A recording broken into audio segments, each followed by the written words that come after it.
روسی صدر Vladimir Putin نے جشن آزادی کے موقع پر صدر مملکت آصف زرداری اور وزیر اعظم شہباز شریف کو مبارکباد پیش کرتے ہوئے امید ظاہر کی کہ عوام کے مفاد اور عالمی سلامتی کے لیے دونوں ممالک کے تعلقات مزید فروغ پائیں گے۔ باور کرایا کہ دو طرفہ تعاون، انسداد دہشت گردی اور افغان تنازع کے حل کے لیے کوششوں کے اچھے نتائج سامنے آ رہے ہیں۔ امریکی وزیر خارجہ اینٹونی بلنکن نے جشن آزادی پر امریکی عوام کی جانب سے پاکستانیوں کے لیے دلی نیک تمناؤں کا اظہار کیا۔ اپنے پیغام میں واضح کیا کہ 77 سالوں سے دونوں ممالک کے عوامی تعلقات دو طرفہ تعلق کی بنیاد پر رہے ہیں۔ انہوں نے آئندہ سالوں میں پاک امریکہ شراکت داری کو وسعت دینے اور دونوں اقوام کے لیے مزید خوشحال مستقبل تشکیل دینے کے عزم کا اظہار کیا۔ واضح کیا کہ وہ ایسی شراکت داری جاری رکھنے کے خواہاں ہیں جو دونوں ممالک کو مزید محفوظ بنائے۔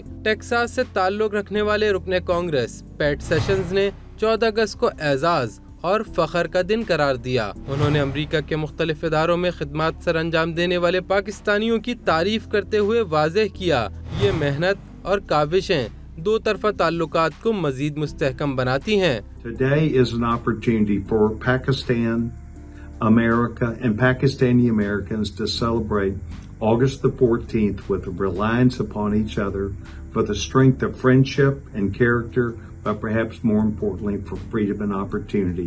It is my hope that today, August the 14th, will be an important day for you and your family. ترک دارالحکومت انقرہ میں پاکستانی سفارت خانے میں یوم آزادی کی مناسبت سے تقریب میں پرچم کشائی کی گئی۔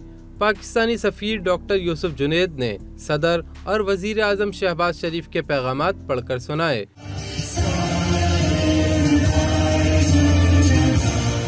حریت رہنما محمد یاسین ملک کی بیٹی رضیہ سلطانہ نے ویڈیو پیغام میں قوم کو آزادی پاکستان کی مبارکباد دی اور اس عظیم آزادی پر قائد اعظم کا شکریہ ادا کیا۔ پاکستان زندہ باد، پاکستان زندہ باد، happy birthday Pakistan, thank you so much Quaid Azam. Google نے وطن عزیز پاکستان کے یوم آزادی کے موقع پر اپنا ڈوڈل تبدیل کر دیا۔